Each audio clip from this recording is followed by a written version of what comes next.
afternoon everyone. I'm John Lawrence Dorado at ito po yung aking presentation para sa pigeonhole principle. Ano nga ba, what is a pigeonhole? Meaning ng pigeonhole is, the pigeonhole principle states that if you place more items into fewer containers, then at least one container must hold more than one item. In simple terms, if there are more pigeons than pigeonholes, at least one hole will contain at least two pigeons. This idea helps show that certain repetition or overlaps are guaranteed to happen, even without knowing the exact arrangement. Ang pigeonhole principle ay nagsasabi na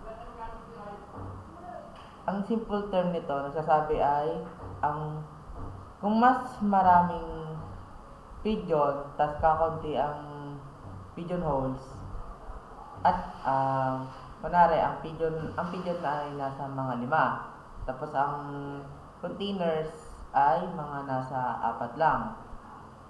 At least sa 4 na container na yon, may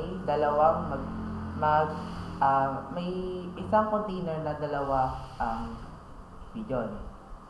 Ito ang halimbawa, computation. Example, there are 13 students and 4 groups leader. Show that at least one leader must have 4 or more students. Diba? Pag pinag-divide natin ang 13 sa 4, magkakadecimal siya. Kaya hindi siya pwedeng maging whole number. Kaya ito yung step-by-step solution. Identify yung item muna kung ilan yung pigeons. Kunwari, ang aking example ay 13. So, 13 students. Tapos, identify naman natin yung container. At yun yung group leaders. By the way, 13 students at 4 leaders.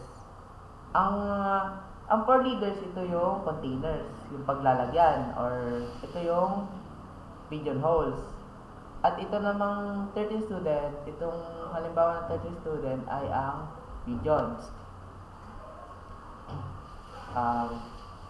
Identify natin yung containers. Ito nga yung 4 groups leader.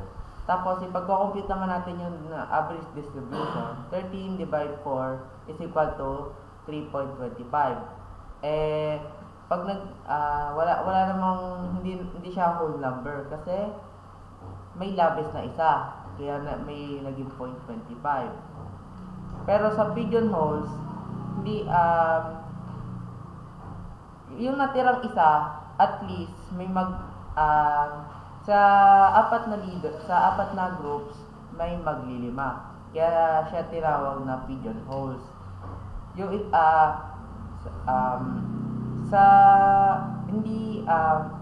hindi lahat ng grupo ay magkaka-same size lang sila.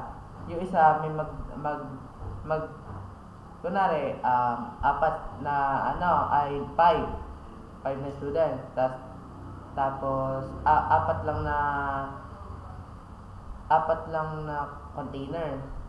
Yung isang container na yon may magdadalawa. Laging ganon. May natitirang yung ano na yun, may maghahati.